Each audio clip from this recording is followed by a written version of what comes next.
school shootings in Parkland, Florida, I began moderating conversations about gun violence with a group of community members. We were outraged this was still happening. We wanted to make a difference in our community and create an environment safer for everyone. That brings us to today. I wanted to bring the conversation to a bigger audience, so I'm excited to sit down with my new friend and U.S. Army veteran, Logan Nance, who's been a leading voice on this subject, and get his perspective as an Army veteran and father. Awesome. So thanks for being here, my friend. Absolutely, man. Thanks for having me. I appreciate it. So are you from Midway, or did you guys move here at some point? You know, I'm not from Midway. I live in Midway. I've been here about 3 years now. My wife and I moved here. When I first moved to Lexington a long time ago, I kind of came through Midway, and I was just like, fell in love with the town. You know, it's like immediately, like it felt like home to me. It's quintessential small town America. Absolutely. It's just like some little towns that I kind of came from. So when we wanted to buy our first house, it was kind of a no-brainer for us. Let's look at Midway, and it just happened to work out. It was perfect. So. I went to grad school here. Oh, that's awesome. At Midway College, which is now Midway University. Yeah. It was a great experience. I actually sat in this coffee shop and studied a few times, so it's a great place to be. Yeah. Tell me about your family life. You're married, got a little girl? I am married. I have a little girl. She is about to turn 2. My wife, we've been married since we got married in 2012. Actually, right after I got back from Afghanistan, we got married like 2 months later. So so we've been married for almost 6 years. It's crazy. Wow. It's crazy to think about. Yeah. It changes things. Absolutely, from it does. High school to college to the Army to marriage to family. Yeah. You're on the fast track, and you're still a young guy. Yeah. I feel young. I mean, sometimes, but I feel like I get older every year. But yeah, so having a young kid's really definitely that to me, when Olivia, my daughter, when she was born, like it changed everything for me. It definitely made me look at things and reevaluate my perspectives on life. Well, that leads us into something you announced recently. You are now a candidate for Midway City Council. Yeah. Congratulations. Thank you. Appreciate that. Yeah. So it was kind of one of those things too that I was just kind of looking for. Like, I want to get involved. I want to keep serving. I want to be able to help the public, and it's kind of one of those things that just kind of happened organically. Like, I just saw an opportunity to continue kind of public service, and so I'm excited. I love this city. I've loved the city ever since I first came here a long time ago and auditioned for a play at the Thoroughbred Theater, which was like a lifetime ago. But I want to represent the city. Well, I got to say, Midway will be very lucky when you transition into that role. We're just going to believe it's going to happen. I hope so. Yeah. I wanted to talk a little bit about your military background. You were in the service for 6 years in the Army, and you were what was your role? Yeah, I was an intelligence specialist. I worked in a psychological operations unit, and we just kind of worked overseas, and we really did everything from trying to teach kids how to read, personal hygiene, trying to get the locals to turn in, IEDs or weapons or things like that they may have found. So really, it's very broad. But the biggest part of it was, teaching children how to read, which ended up becoming another passion for me. Working with kids in education. Yeah, because I the didn't literacy know that rate. part. Literacy rate and where we were at in Afghanistan is like 1%. How long were you there? I was there for a year. Wow. Yeah. And at the core, I mean, just like any other young man or woman that served in the military, my experience over there is a key to everything of my life, because a big influencer. Oh, absolutely. Really in every part of your life. Yeah, I don't care like what your experiences are. You can't go to a place like that in a situation like that and not be changed completely. Yeah. I've been on a couple of missions in Haiti before, and I remember coming back and just feeling changed. And that sense of gratitude is sort of reborn in your life. Absolutely. And you feel this intrinsic drive to really make a difference in the world. Yeah. Whether it's politics or nonprofit or just having conversations about important things to try to bring the community together, it does change you. Absolutely. Yeah. You took it on yours was on another level, but no, I mean it's one of those things like you can't look at something like we were over there and just seeing the for a lot of the kids over there, there's no hope. There's really no hope for them. So you can't think like, I mean, there's no reason I was just by luck, by sheer grace of God, that I was born in this country. Right. So you can't realize how blessed you are until you can truly see something like in Haiti or wherever. When you see like, man, there's some real bad situations out there. So just blessed. Yeah. So when you were in Afghanistan, you were on the front lines with the communities you were in. Were you gathering intel at the same time you were interacting with the kids and the families? Yeah, so a lot of, like I said, I was trained to do intel. It's kind of one of those things where whatever unit you get put in, you kind of do what you're told to do. And I kind of got put into, it's kind of my responsibility to kind of be a cultural expert. Like I kind of had to know a lot about the culture. Yeah. Luckily, we had some great interpreters that we worked with that were from the area. But mostly it was all about just building relationships, like we wanted to be the face out there that's letting the community members know that we're not the bad guy, and they're told that we are, but we're not the bad guy. We're here to help you. We want to help you bring water to your village. We want to help you learn to read. We want to teach you how to do personal hygiene, things like that. Right. So it was all about that, like building the communities, and because it's such a tricky situation over there, because we are, they are told by people that we're the bad guy, when really we're trying to just make a better world for them. Right. How did that experience change you as far as political ideology or weaponry? Because we're here today talking about gun violence in America, but obviously you saw it over there as well.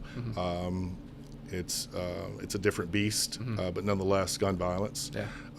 How did that change you, or did your ideas on state affairs evolve from that?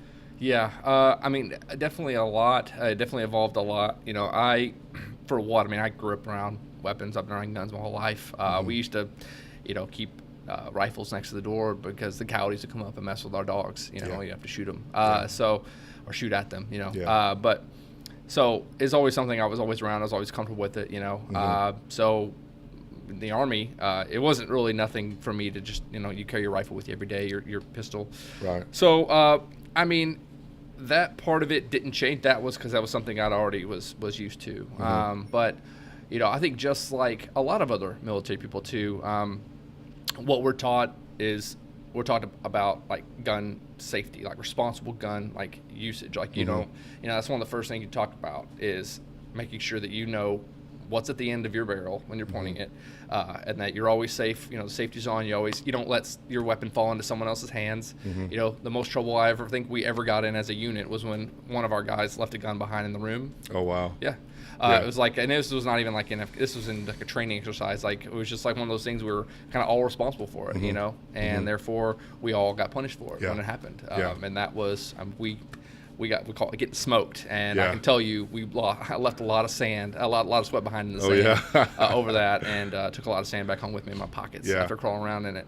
But because that's key to everything, is that if you're being entrusted to walk around with a weapon that's loaded and can deal damage and deal death, and that's what weapons are made for. They're made to kill. You have to be responsible with it. Yeah. So now it's a no-brainer.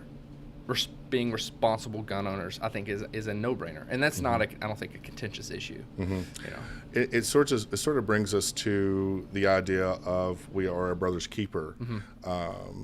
In the military, we leave no man behind, right? So it's like this, we're all in this together. Even back home as communities, I know you and I have this sense of responsibility to kind of foster this conversation and engage folks about how we can help each other create a safer environment. So it's sort of the same premise, I suppose. You watching your brothers and sisters back at war, and when we come back here, we come back to a different type of violence. But we have a responsibility as a community. I sometimes think, and I think I heard Brene Brown articulate this one time, that privilege is defined as when an issue is not affecting you, you don't feel like you need to speak out on it or you need to be engaged. But whether it's affecting me directly or not, it certainly is affecting my community. So we can't legislate everything. So it leaves us in the community to try to redirect the kind of crisis that we're seeing in gun violence.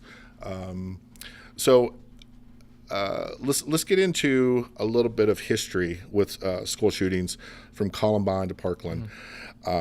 This year, there's already been at least 23 school shootings in America where someone was hurt or killed. You've been a leading voice on this subject in our group conversations.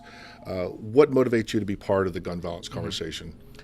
Yeah, I think like you, for me, it was, really after Sandy Hook, I thought I'll never be shocked by anything again. And I thought that's going to be what creates change. You see these young children killed. Something's going to change. I do too. And nothing changed. And after Parkland, I just got tired of seeing people, the vitriol on social media. I got tired of trying to talk about it to people, and immediately I would talk about it, and somebody would, question me and say, like, well, you're just trying to take guns away. And if you know me, you know that's not the case, right? Yeah, but and I've gotten to know you, and that's certainly not the case. Yeah. So for me, I just got tired of that, right? And I was like, you know what? I'm just tired of talking about it.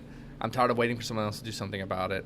I want to do something about it, and that's when I got connected with you and the Conversation Matter group, which has been great because it is like we all have come from different ways of life. We all have different thoughts on the issues, but we can have actual conversations, and we can put feet to those actions, right? We put feet to those words and do. And so for me, I look at, and I wish I could say like, hey, I have all the answers for how to curb school shootings. I wish I could say that I know exactly how to stop it. I don't, but I know that there are things we can do to help stop it. And I think these kids, the troubled kids, getting access to their parents' weapons or weapons illegally, however, there are things we can do to stop that. And I believe that it is our responsibility to take those steps. Right. Well, I wanted to talk about the contributing factors from mental wellness to economic factors to gun access. And you bring up an important point about access in the home, particularly. I think after Parkland, I felt enraged like everyone else I knew from different ideologies, but we all were enraged that this was still happening, and we weren't seeing much of anything at the legislative level. But we knew we had to do something. And I didn't know when I sat down with this group the first time, I didn't even know where we could go with this, what we could do as a community member. Because when you look at issues like economic factors and access to work, access to healthcare, access to education, et cetera, in inner cities and even in rural Kentucky, we have challenges and constraints to access. And you look at gun access laws, I'm thinking, how in the world can I individually affect any of these constraints to us curbing this gun violence crisis? And it just seemed insurmountable, but I thought, we can't be stopped by that. And we'll get into more of what we've been working on together, but there are things we can do. Absolutely. And on the individual level, and we can actually, let's segue into that now. I know you're a big firearm safety advocate. So I want to share some statistics with the audience. 1 in 3 homes with children has a gun, and nearly 1.7 million children live in a home with a loaded, unlocked gun. 8 children and teens are shot every day in gun accidents in America. And this one was particularly alarming to me. 80% of unintentional firearm deaths of kids under 15 occur in a home. So when you look at all those factors and you think, I'm just an ordinary guy, what can I do? How can I lend my voice or my action to cause and influence some effective change? And in our group, we came to this real commonality, if you will, about firearm safety. And you, in part, led that conversation because of your expertise with firearms and really the culture around firearm safety in the military. Talk a little bit about what we've been doing and how people on the individual level in their homes among their family and friends, how can they affect this? Yeah. How can we contribute to a safer environment around guns? Yeah. So I think a lot of it has to do. So one of the things I love about a group, and I guess one of the things that I can't stand about talking about these issues on social media, is that you start talking about things that you'd like to see done, and then you inevitably have that one. I'll try to think of a nice way to say this. There's one obstructionist. Yeah. I like to use stronger language, but it's one obstructionist who will come in and say like. And we decided they're on both sides of the aisle. Absolutely, Yeah. absolutely. Yeah. And they'll come in and say like, well, that won't work because this, or that won't stop this Right. incident. But there's almost an argument for every Absolutely. proposal, right? Yeah, and they want to say like, well, conversation ends because that doesn't work. Well, that's not how things actually get done. Like you have to say, oh, okay, maybe that won't stop everything or help everything, but maybe it'll help this one instance. So the thing I love about a group is that we don't do that, right? So everybody's opinions are valued. What everybody says is heard, and then we put that into action, right? So how can we do that? So I think one of the things that I felt like I could bring to the table was defining responsible gun ownership and putting steps, like what are some actual actions that can be taken to ensure that your home, your weapons are secured, or that they can't fall into the wrong hands, which are typically little hands. Right. So that's kind of where we came up with the 10 steps. The 10 steps for. Yeah. And we'll put those up on the screen so folks can see those. Awesome. Steps 1 through 10. Away. Yeah. So the 10 steps to making sure that your weapons are secured in your home, so your children can't get them. So that was kind of one of the first kind of steps, because that was something I felt like I could do. Right. Yeah. I've been around guns my whole life. I know what the difference between a secured gun and an unsecured gun looks And like. even as a gun owner, and I am as well. Even as a gun owner, those tips are important to review occasionally. I'm not an active hunter, but I have weapons in the home, and they were a good reminder for me to review. Yeah. Even with folks, I think that may touch their weapons, their firearms a lot more than I do. I think they're good to review just as a reminder. Yeah. We take for granted a lot of times that the gun's unloaded or it doesn't have a bullet in the chamber. Yeah. So it's they're definitely good reminders, and it's something simple and easy to implement in your own life. Yeah. Those We, reminders. in pop culture, we have glorified firearms. We have, and children are naturally curious. So if they stumble across one in your home or in a friend's home, it's natural. They want to play with it. And even though we may always assume our guns are unloaded, we should never assume our guns are loaded. Yeah. I know people that have been around weapons their entire lives that have shot themselves in the hand and shot themselves because they took for granted that their gun, they just thought it was unloaded, and it wasn't. And we take for granted too that 8-year-old boys and girls that have been told not to touch a firearm. Yeah.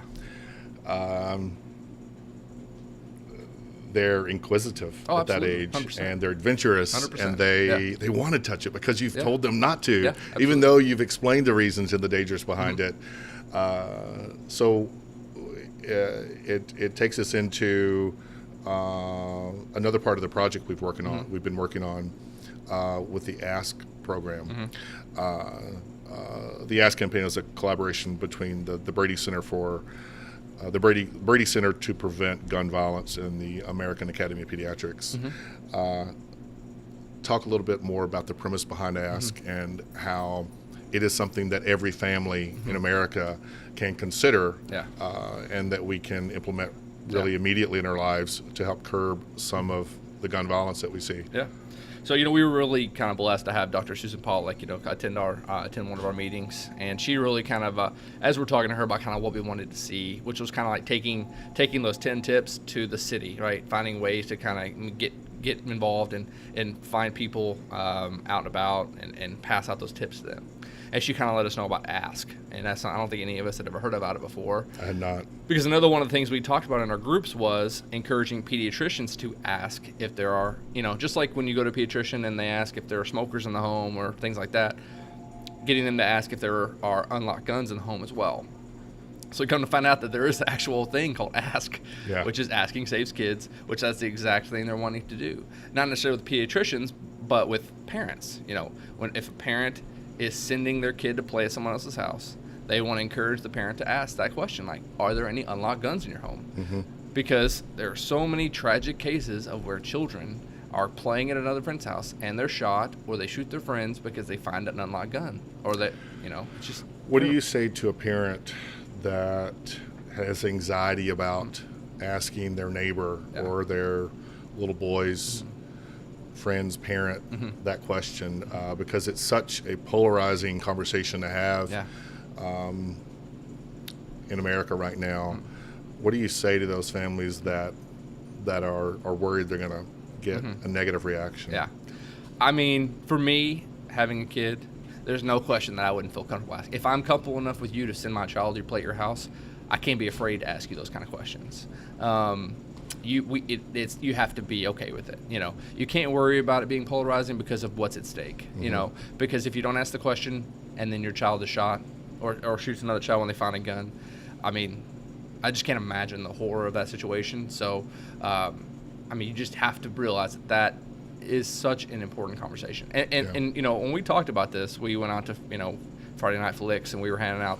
I think we handed like 400 flyers to parents. None of the parents expressed that. I remember one parent actually came up. She was there with a friend, and she said she started laughing when she saw it, and she said, "This is so funny because I asked this question to my friend here when we first met, and I thought I was crazy." She thought I was crazy, but I was like, "But I had to ask." Yeah. And that's so true, because first off, not a lot of parents thought about it. Not a lot of parents were thinking like, "Oh, that is a good question," Right. Because, we think about like, if you see they have a dog, you're going to ask if that dog bites. Well, a gun bites a lot harder than a dog. Yeah, and if Susie's allergic to peanut butter, you're going to make sure they know that. Yeah. You're going to ask about supervision. If Johnny has his iPad with him, or they're over gaming, you're going to ask about how much time are they going to be gaming. Right. Absolutely. So, and all kids are allergic to bullets. Everybody's allergic to bullets, right? Yeah, absolutely. They should not be able to access them, right? Because, that's just, we need to be treating guns like we treat peanuts, right? What do you say to folks that feel like they have a right, and everyone does in this country, to have a loaded firearm in the house? What do you feel about the dangers around having a loaded firearm in the nightstand? Yeah. People often do that, or the shotgun behind the door for security and safety reasons. How do we reconcile keeping our kids safe and also being ready for an intruder or a wildebeest outside, if you will? How do we reconcile that and still protect our kids and protect our homes? There are people listening to this right now, or watching this, that are saying like, well, I taught my kids. I've taught my kids to have a healthy respect for firearms. And you should teach your kids to have a healthy respect for. I do believe that you should teach your children that. But that's not enough. If there are young children in your home, having a healthy respect is not enough. It's not enough for them.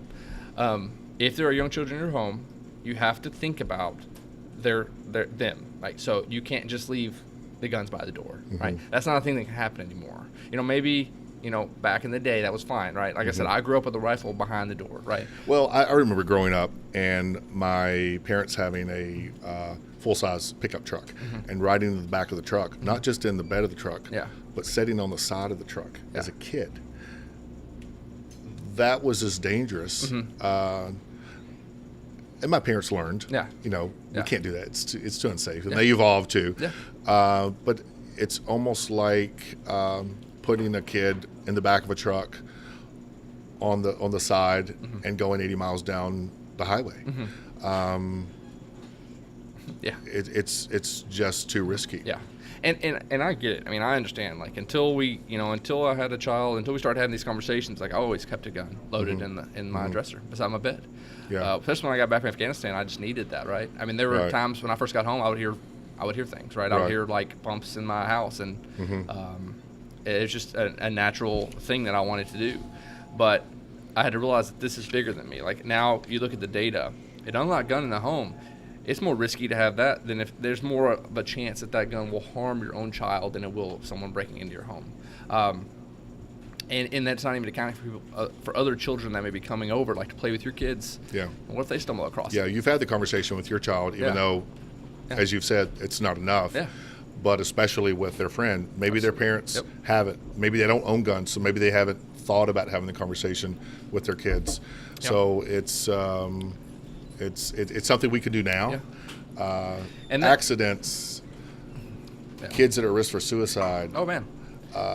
those happen every day. Absolutely. And Yeah, we didn't even really talk about that, but I mean, Yeah. thinking about suicide, I mean, like, there's so many statistics out there. The suicide rates are rising among teenagers, a scary rate, and they're using their parents' weapons to do that, right? I mean, like they're using those guns. So by putting up your guns and locking them away, the life you save could be your own child from themselves, and that is heroin. If that doesn't motivate you or move you to do it, I mean, you look at this like.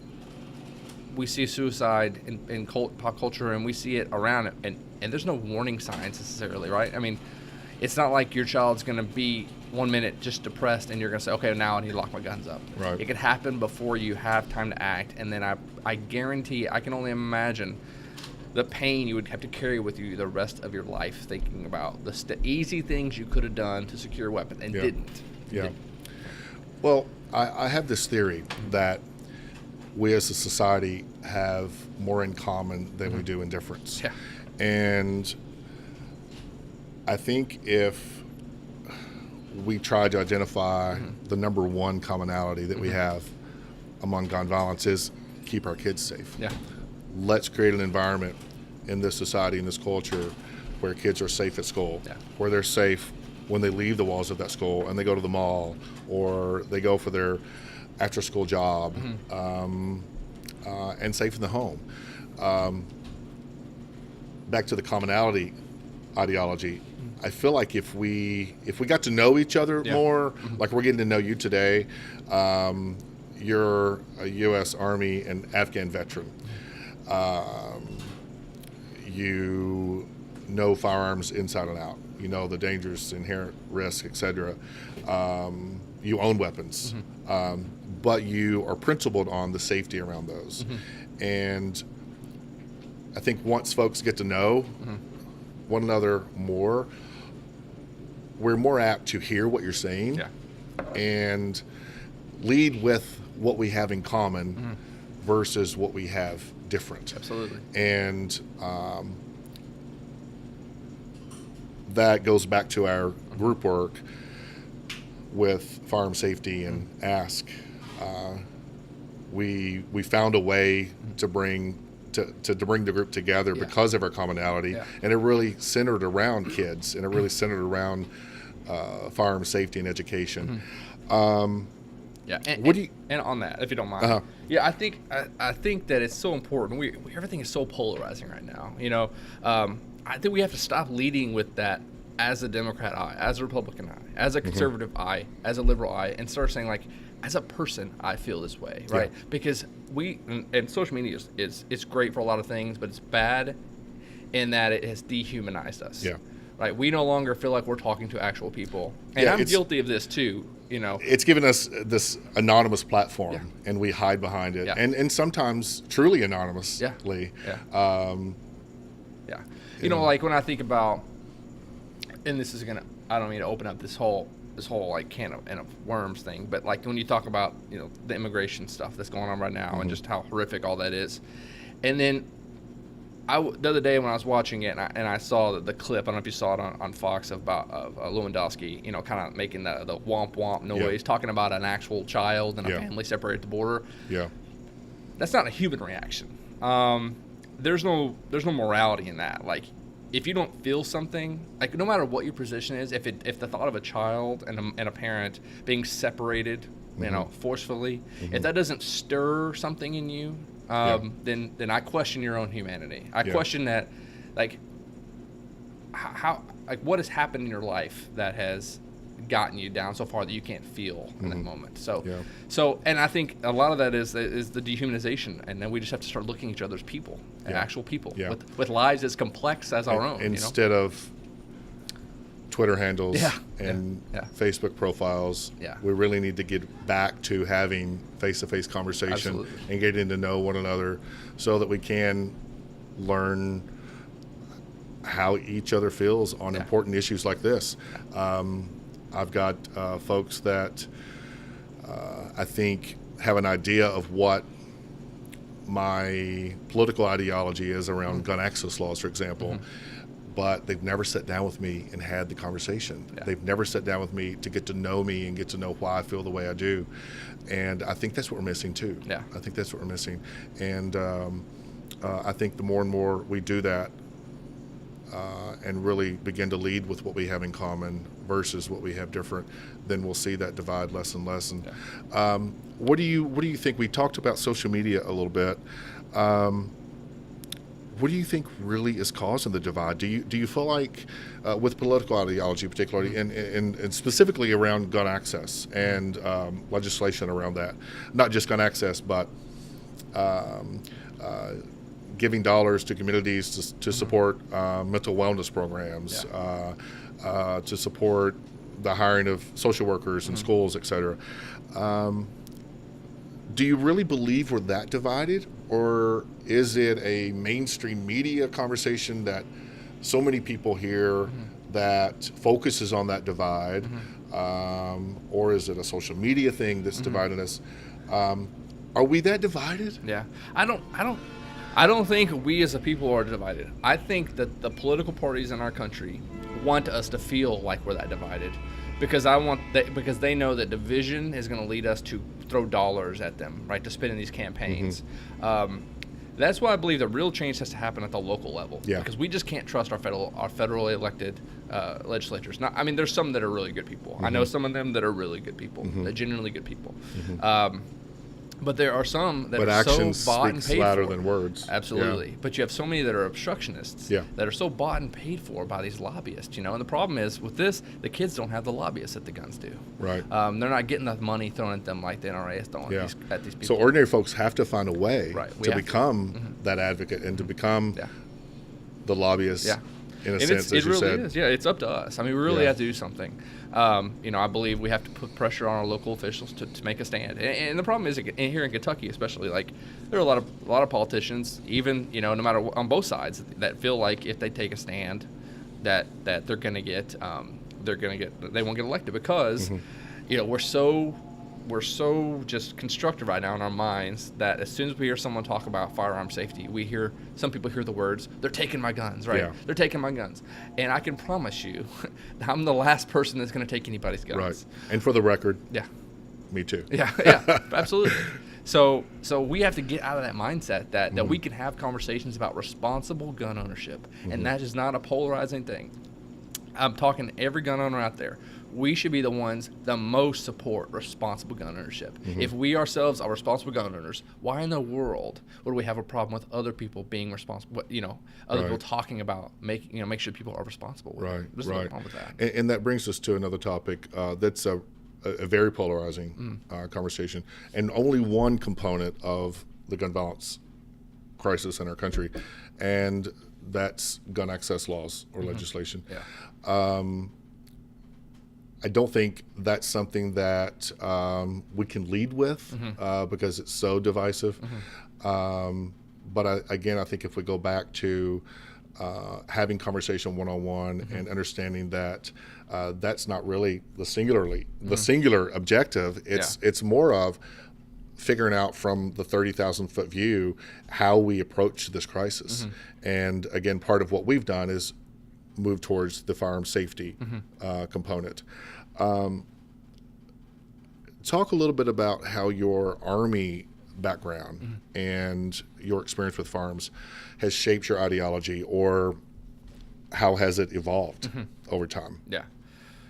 I mean, so I was my ideology, especially since I've had a daughter, has changed, like I said, a whole lot. And I was actually had a conversation with my wife the other day, and we were talking about, we were talking about gay marriage, actually, and I was talking about how, like, I was actually, really supportive of it and trying to encourage people to kind of see, as people.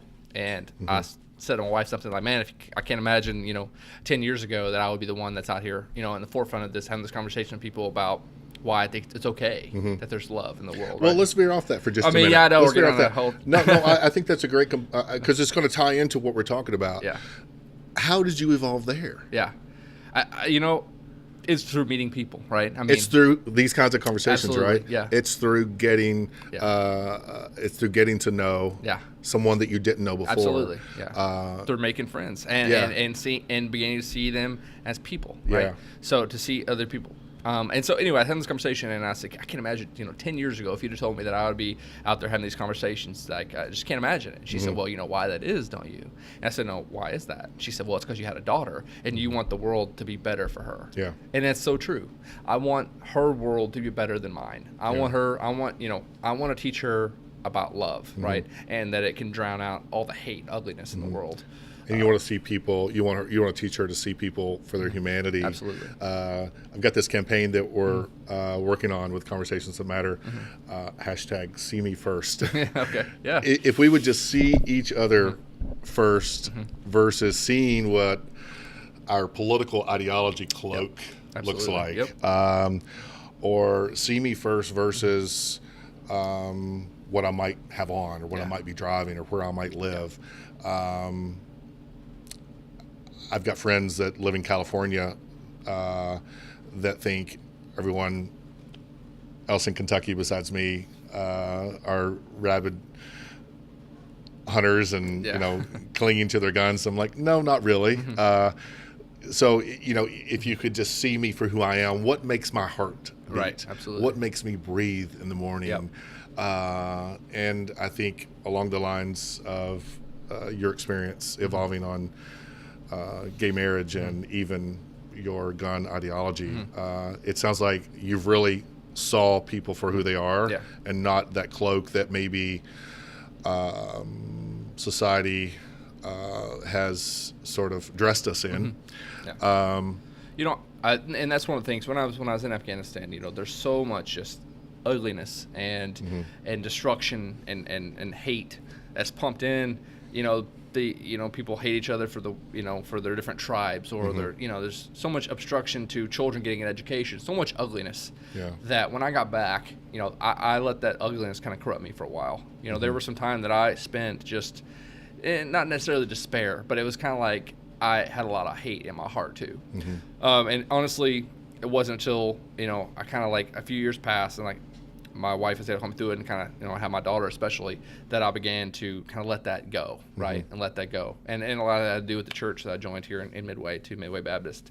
Really, it helped me to see that it's my job now to put more love out there in the world, to be a little bit of whatever light I can to help kind of block out that darkness, right? So, not to sound like a hippie, but I mean that's what I need. That's what we need to do, right? We have to be good. Well, it goes into sort of a whole other podcast conversation that maybe we'll have some time about that cloak of masculinity too, because I think a lot of times in our culture, if you're talking about firearm safety or safe storage in the home, or should we consider certain firearms not being available to our society, or should we tighten the background check system? I think sometimes you're looked as soft on this issue, and maybe not as tough, maybe not as manly. And I think that's I'm reading a book by Lewis Howes right now, The Mask of Masculinity, and he talks a lot about his own experience with that and how it really has engulfed our culture. And I think that is part of the problem around gun access and new legislation maybe coming to the forefront, is that there may be different groups that are pushing back on that because it's just not seen as tough. But I think it certainly is, and I think it defines an element of tenderness that and vulnerability, and that strength and power, especially in men. We've talked about your daughter some and how she's impacted you. What's had a bigger impact, your military experience or being a father? Oh, man. And on this issue and in life in general? I think being a father, because I'm no longer living just for me. I'm living for her, and that I And know you're now creating a world for her now that she Absolutely. will live in. the actions I take now will reflect so much, because the man I am, whoever the father I am, like that's who she sees. And when this is all said and done, I told my wife, when she was first born, I said, I don't know that I've been really good at anything. There's not like one thing that I'm like really great at, but I'm pretty sure I can try and be the best at ever. So that's kind of my goal. So I just know, like I said, that my decisions now are affecting her future, and the decisions other people make affect it too. Yeah. That's why I'm so outspoken on a lot of things. Yeah. What, we'll wrap it up here. What doesn't matter in this conversation? What should we be leaving out so that we can get to the next better place in our society? That's a good question. What doesn't matter? What doesn't matter? I don't think it matters what your political leanings are. I don't think it matters where you come from. I don't think it matters the color of your skin. I don't think it matters. I think the only thing that matters is that whatever your experience may be, that there are the children is what we need to be thinking about. And I'm not comfortable living in a world where children can get their hands on weapons and kill one another in their schools. Schools should be a place of safety, where they're going to get educated. And I think that there's no stone we should leave unturned in our pursuit to make sure that our schools, elementaries, middles, high schools, whatever, colleges, are the safest places in our country. Whatever we have to do, we need to do it, because our children are our future. Their education is the most important thing. I've been in a country where education for children was outlawed. Like, not that it was frowned upon, that the Taliban actively would hurt children for attending schools and would do everything they could to prevent it. I think we should be the opposite of that. We should be doing everything we can to get our children the best education they can, and making them safe while they're there. No child should have to be afraid. No child should have to know what the procedures are for when there's a lockdown because someone's coming to a school with a rifle to shoot. Right. Yeah. And that should be our main commonality. Absolutely. Yeah. Yeah. Thanks for sitting down with me. Absolutely. It's been a great conversation. Good luck on your political pursuits. I think Midway is going to have a great guy on their side. And thanks to Railroad Drug and Old Time Soda Fountain, we appreciate you guys having us. Thanks to my production crew, and thanks to Bluegrass Healthcare Staffing for sponsoring this episode. And we hope you guys enjoyed the conversation. Thanks. Appreciate it, man. All right. Thanks, man.